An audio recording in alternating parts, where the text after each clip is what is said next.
విధంగా నివారించారు.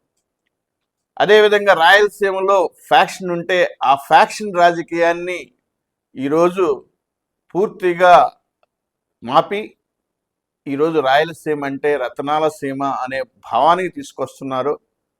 అదేవిధంగా ఈరోజు మా బ్రహ్మారెడ్డి గారు అదే విధానాన్ని ఆలోచిస్తున్నారు.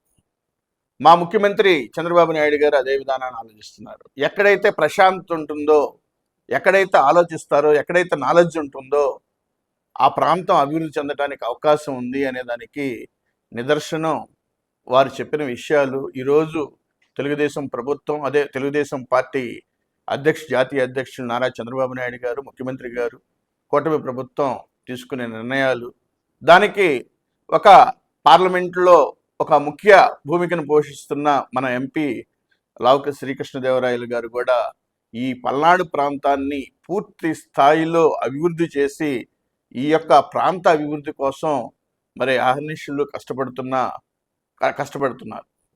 అందుకని ఎప్పటికైనా ఎక్కడైతే చదువు ఉంటుందో, ఎక్కడైతే మంచి నీరుంటుందో, ఎక్కడైతే పని చేయడానికి అలవాటు పడతారో, పరిశ్రమలు వస్తాయో తప్పనిసరిగా ఆ ప్రాంతం అభివృద్ధి చెందుతుందనే దాని మీద మీరు గతంలో చూశారు. వారి నాయకులు ఉన్నారు. ఈ ప్రాంతాన్ని ఏ విధంగా భ్రష్టు పట్టించారో మీ అందరికీ తెలుసు. వారి నాయకులు ఉన్నారు. ప్రశాంతంగా ఉంటూ వారు నిద్రపోరు. మరి అలజడి సాక్షాత్తు ఒక కోర్టుకు వెళ్ళేటప్పుడు కూడా ఆయన అలజడి సృష్టించడానికే ప్రయత్నం చేస్తారు. అంటే వారికి నిద్ర పట్టదు. అందరూ ప్రశాంతంగా నిద్రపోతే ఆయనకి నిద్ర పట్టదు. కాబట్టి అటువంటి వారిని కోరుకోరు. భవిష్యత్తులో కూడా ప్రజలు కోరుకోరు. ప్రశాంతత కోరుకుంటారు, అభివృద్ధి కోరుకుంటారు, ఆధ్యాత్మికత కోరుకుంటారు అనేదానికి నిదర్శనంగా ఈరోజు ఆంధ్రప్రదేశ్ తయారవుతూ ఉంది.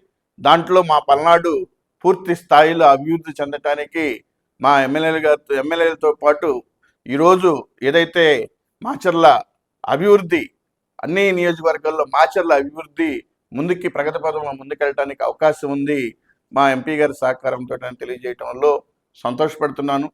అదేవిధంగా ఆ యొక్క చెన్నకేశవ స్వామి యొక్క ఆశీస్సులు, అదేవిధంగా బ్రహ్మనాయుడు గారి యొక్క ఆశయాలను మరి కొనసాగిస్తే చాలు, ప్రశాంతత వస్తుంది. అందరూ ఐక్యంగా ముందుకెళ్ళి ఈ ప్రాంతాన్ని అభివృద్ధి చేసుకోవచ్చు అనేది నా అభిప్రాయం.